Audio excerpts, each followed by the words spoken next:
एकविंशः सर्ग 21वां सर्ग। शूर्पणखा का खर के पास आकर उन राक्षसों के वध का समाचार बताना और राम का भय दिखाकर उसे युद्ध के लिए उत्तेजित करना। शूर्पणखा को पुनः पृथ्वी पर पड़ी हुई देख अनर्थ के लिए आई हुई उस बहन से खर ने क्रोध पूर्वक स्पष्ट वाणी में फिर कहा, एक बहन, मैंने तुम्हारा प्रिय करने के लिए उस समय बहुत से शूरवीर एवं मांसाहारी राक्षसों को जाने की आज्ञा दे दी थी, अब फिर तुम किस लिए रो रही हो? दो, मैंने जिन राक्षसों को भेजा था वे मेरे भक्त, मुझ में अनुराग रखने वाले और सदा मेरा हित चाहने वाले हैं। वे किसी के मारने पर भी मर नहीं सकते।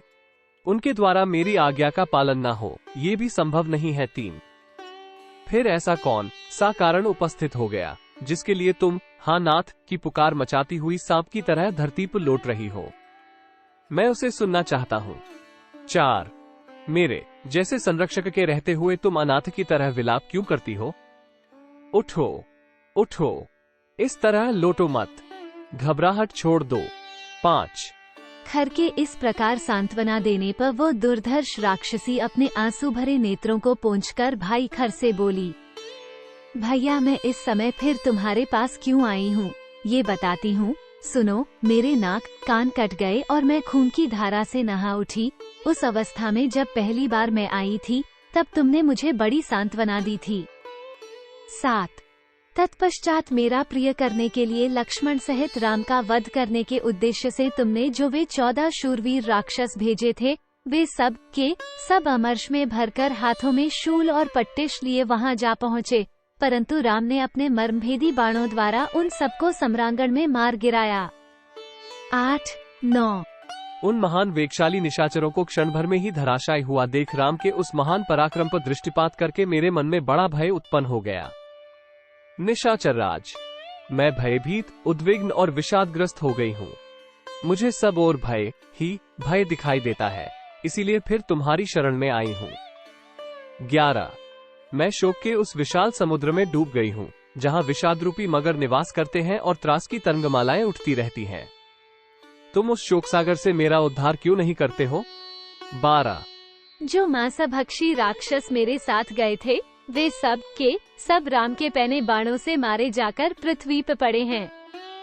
राक्षस राज, यदि मुझ पर और उन मरे हुए राक्षसों पर तुम्हें दया आती हो तथा यदि राम के साथ लोहा लेने के लिए तुम्हें शक्ति और तेज हो तो उन्हें मार डालो, क्योंकि दंडकारण्य में घर बनाकर रहने वाले राम राक्षसों के लिए कंटक हैं।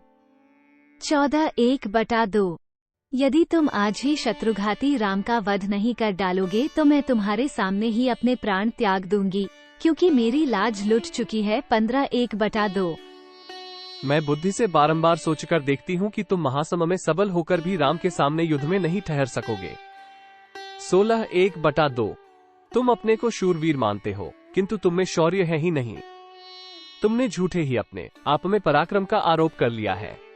मूढ़, तुम सम्रांगण में उन दोनों को मार डालो, अन्यथा अपने कुल में कलंक लगाकर भाई बंधुओं के साथ तुरंत ही इस जनस्थान से भाग जाओ। 17, 18, राम और लक्ष्मण मनुष्य हैं, यदि उन्हें भी मारने की तुम में शक्ति नहीं है तो तुम्हारे जैसे निर्बल और पराक्रम शून्य राक्षस का यहाँ रहना कैसे संभव हो सकता है। 19, तुम राम के तेज से पराजित होकर शीघ्र ही नष्ट हो जाओगे, क्योंकि दशरथ कुमार राम बड़े तेजस्वी हैं।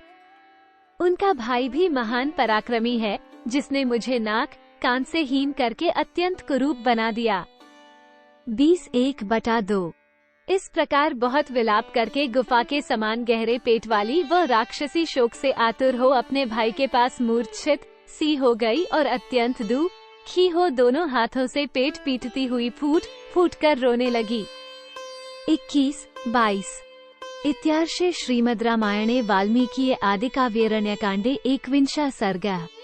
इस प्रकार श्री वाल्मीकि निर्मित आर्ष रामायण आदिकाव्य के अरण्यकांड में 21वां सर्ग पूरा हुआ। 21।